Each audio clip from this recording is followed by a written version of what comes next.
बिस्मिल्लाहिर्रहमानिर्रहीम। अस्सलाम वालेकुम। कैसे हैं आप सब? इंशाल्लाह सभी ठीक होंगे और अल्लाह की रहमतों के साए में होंगे। मैंने अल्लाह से कहा, मैं बहुत परेशान हूँ। दिल की गहराइयों से आवाज़ आई, फ़ानी दुनिया के पीछे क्यों भागी थी? मैंने अल्लाह को बताया, मैं गमगीन हूँ। दिल फिर बोल उठा, किसने कहा था खाक के पुतले से उम्मीद लगाओ? मैंने फिर आंसू भरी निगाह से अल्लाह को कहा, मुझे वाकई बहुत दर्द है। दिल फिर चीख पड़ा, जब मकसद हयात से हटोगी दर्द ही पाओगी ना। मैंने अल्लाह से फिर कहा, या अल्लाह, यूं बार बार का टूटना बर्दाश्त नहीं होता। दिल फिर बोल पड़ा, कितनी बेवकूफ़ हो तुम। जितनी बार टूट कर बिखरोगी उतनी ही बार मजबूती से उठोगी और जुड़ोगी। मैंने फिर कहा, या अल्लाह, मुझे लोगों के बुरे रवैये मत दिखा, मुझे तकलीफ़ होती है। मुझ पर हकीकतें मुनकशिफ ना करो। दिल फिर बोल पड़ा, हकीकतें तुम पर मुनकशिफ ना हो तो कैसे तुम्हें पता चलेगा कि अल्लाह से ज़्यादा तुम्हारा कोई खैर ख्वाह है, न तुमसे मोहब्बत करता है। मैंने फिर कहा, या अल्लाह, मैं बहुत तन्हा पड़ गई हूँ। दिल बेसाख्ता फिर बोल उठा, तुम कब तन्हा हो? हर चीज़ का खालिक तुम्हारे साथ है, तेरी शहरक से भी ज़्यादा करीब। जो कुछ भी हमारे साथ होता है, यकीनन इसमें अल्लाह की कोई ना कोई मसलहत ज़रूर होती है। अल्लाह ताला से दुआ है कि हम सब की तमाम परेशानियां और तकलीफ़ें दूर फरमाए, आमीन। आज इंशाल्लाह सूरत अल-अनाम की आयत नंबर 40 से स्टार्ट करेंगे। औज़ु बिल्लाहि मिनश शैतानिर रजीम, बिस्मिल्लाहिर्रहमानिर्रहीम। उनसे कहो, ज़रा गौर करके बताओ, अगर कभी तुम पर अल्लाह की तरफ से कोई बड़ी मुसीबत आ जाती है या आखिरी घड़ी आ पहुंचती है, तो क्या उस वक्त तुम अल्लाह के सिवा किसी और को पुकारते हो? बोलो, अगर तुम सच्चे हो। आयत नंबर 41, उस वक्त तुम अल्लाह ही को पुकारते हो, फिर अगर वो चाहता है तो उस मुसीबत को तुम पर से टाल देता है। ऐसे मौक़ों पर तुम अपने ठहराए हुए शरीकों को भूल जाते हो। इसकी तफसीर है, गुज़िश्ता आयत में इरशाद हुआ था कि तुम एक निशानी का मुतालबा करते हो और हाल ये है कि तुम्हारे गिरदो पेश हर तरफ निशानियां ही निशानियां फैली हुई हैं। इस सिलसिले में पहले मिसाल के तौर पर हैवानात की ज़िंदगी के मुशाहदा की तरफ तवज्जो दिलाई गई। इसके बाद अब एक दूसरी निशानी की तरफ इशारा फरमाया जा रहा है, जो खुद मुनकरीन हक़ के अपने नफ्स में मौजूद है। जब इंसान पर कोई आफत आ जाती है या मौत अपनी भयानक सूरत के साथ सामने आ खड़ी होती है, उस वक्त एक खुदा के दामन के सिवा कोई दूसरी पनाहगाह इसे नज़र नहीं आती। बड़े बड़े मुशरिक ऐसे मौका पर अपने माबूदों को भूलकर खुदाए वाहिद को पुकारने लगते हैं। कट्टे से कट्टा दहरिया तक खुदा के आगे दुआ के लिए हाथ फैला देता है।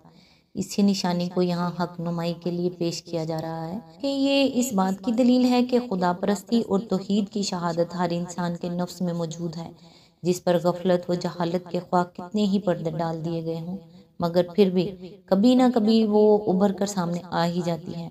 अबू जहल के बेटे अकरमा को इसी निशानी के मुशाहदे से ईमान की तौफीक नसीब हुई। जब मक्का मौज़मा नबी सल्लल्लाहु अलैहि वसल्लम के हाथ पर फतह हो गया तो अकरमा जद्दा की तरफ भागे और एक कश्ती पर सवार होकर हब्श की राह ली। रास्ता में सख्त तूफान आया और कश्ती खतरा में पड़ गई।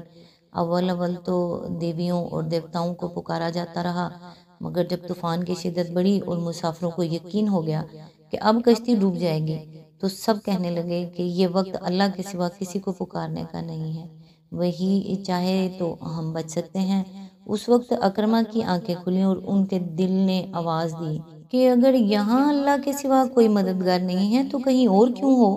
यही तो वो बात है जो अल्लाह का वो नेक बंदा हमें बस 20 बरस से समझा रहा है और हम ख्वाम ख्वाह उससे लड़ रहे हैं। ये अकरमा की ज़िंदगी में फैसला कुन लम्हा था। उन्होंने उसी वक्त खुदा से अहद किया कि अगर मैं इस तूफ़ान से बच गया तो सीधा मोहम्मद सल्लल्लाहु अलैहि वसल्लम के पास जाऊंगा और उनके हाथ में हाथ दे दूंगा। चुनांचे उन्होंने अपने इस अहद को पूरा किया और बाद में आकर न सिर्फ मुसलमान हुए बल्कि अपनी बकिया उम्र इस्लाम के लिए जिहाद करते गुजार दी। आयत नंबर 42, तुमसे पहले बहुत सी कौमों की तरफ हमने रसूल भेजे और उन कौमों को मसाइब व आलाम में मुब्तला किया ताकि वो आजिज़ी के साथ हमारे सामने झुक जाएं। आयत नंबर 43, बस जब हमारी तरफ से इन पर सख्ती आई तो क्यों ना उन्होंने आजिज़ी इख्तियार की, मगर उनके दिल तो और सख्त हो गए और शैतान ने उनको इत्मीनान दिलाया कि जो कुछ तुम कर रहे हो खूब कर रहे हो। आयत नंबर 44, پھر جب انہوں نے اس نصیحت کو جو انہیں کی گئی تھی بھلا دیا تو ہم نے ہر طرح کی خوشحالیوں کے دروازے ان کے لیے کھول دیے، یہاں تک کہ جب وہ ان بخششوں میں جو انہیں عطا کی گئی تھی خوب مگن ہو گئے تو اچانک ہم نے انہیں پکڑ لیا، اور اب حال یہ تھا کہ وہ ہر خیر سے مایوس تھے۔ آیت نمبر 45۔ اس طرح ان لوگوں کی جڑ کاٹ کر رکھ دی گئی جنہوں نے ظلم کیا تھا، اور تعریف ہے اللہ رب العالمین کے لیے کہ اس نے ان کی جڑ کاٹ دی۔ آیت نمبر 46۔ اے محمد صلی اللہ علیہ وآلہ وسلم، ان سے کہو کبھی تم نے یہ بھی سوچا کہ اگر اللہ تمہاری بینائی اور سماعت تم سے چھین لے اور تمہارے دلوں پر مہر کر دے تو اللہ کے سوا اور کون سا خدا ہے جو یہ قوتیں تمہیں واپس دلا سکتا ہو؟ دیکھو کس طرح ہم بار بار اپنی نشانیاں ان کے سامنے پیش کرتے ہیں اور پھر یہ کس طرح ان سے نظر چراتے ہیں۔ اس کی تفسیر ہے، یہاں دلوں پر مہر کرنے سے مراد سوچنے اور سمجھنے کی قوتیں سلب کر لینا ہے۔ آیت نمبر 47۔ کہو کبھی تم نے سوچا کہ اگر اللہ کی طرف سے اچانک یا اعلانیہ تم پر عذاب آ جائے تو کیا ظالم لوگوں کے سوا کوئی اور ہلاک ہوگا؟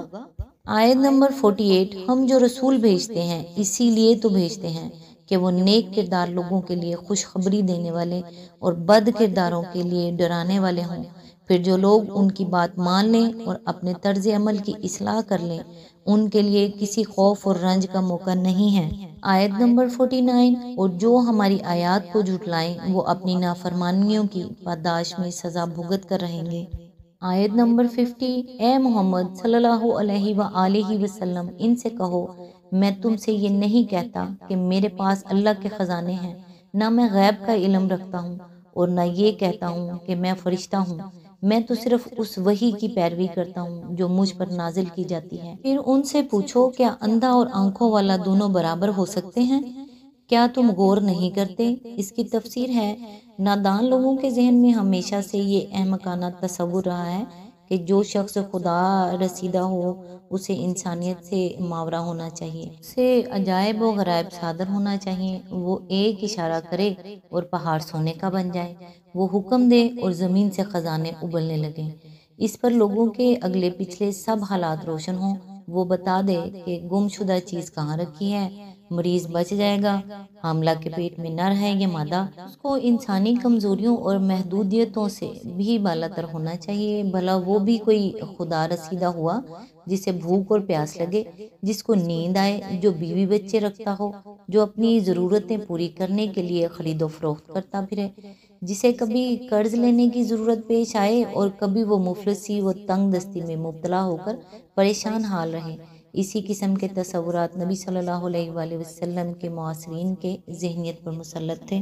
وہ جب آپ سے پیغمبری کا دعویٰ سنتے تھے تو آپ کی صداقت جانچنے کے لیے آپ سے غیب کی خبریں پوچھتے تھے، خوارق عادت کا مطالبہ کرتے تھے اور آپ کو بالکل عام انسانوں جیسا ایک انسان دیکھ کر اعتراض کرتے تھے کہ یہ اچھا پیغمبر ہے جو کھاتا پیتا ہے، بیوی بچے رکھتا ہے اور بازاروں میں چلتا پھرتا ہے۔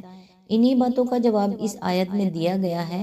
مطلب یہ ہے کہ میں جن حقیقتوں کو تمہارے سامنے پیش کر رہا ہوں ان کا میں نے مشاہدہ کیا ہے، وہ براہ راست میرے تجربات میں آئی ہیں، مجھے وحی کے ذریعے سے ان کا ٹھیک ٹھیک علم دیا گیا ہے، ان کے بارے میں میری شہادت آنکھوں دیکھی شہادت ہے، بخلاف اس کے تم ان حقیقتوں کی طرف سے اندھے ہو، تم ان کے بارے میں جو خیالات رکھتے ہو وہ یا تو قیاس و گمان پر مبنی ہے یا محض اندھی تقلید پر، لہٰذا میرے اور تمہارے درمیان بینا اور نابینا کا سا فرق ہے، اور اسی اعتبار سے مجھے تم پر فوقیت حاصل ہے، نہ اس اعتبار سے کہ میرے پاس خدائی خزانے ہیں یا میں عالم غیب ہوں یا انسانی کمزوریوں سے مبرہ ہوں۔ آج تک کے لیے اتنا ہی، نیکسٹ انشاءاللہ آیت نمبر 51 سے سٹارٹ کریں گے، تب تک کے لیے دعاؤں میں یاد رکھیے گا۔ اللہ حافظ۔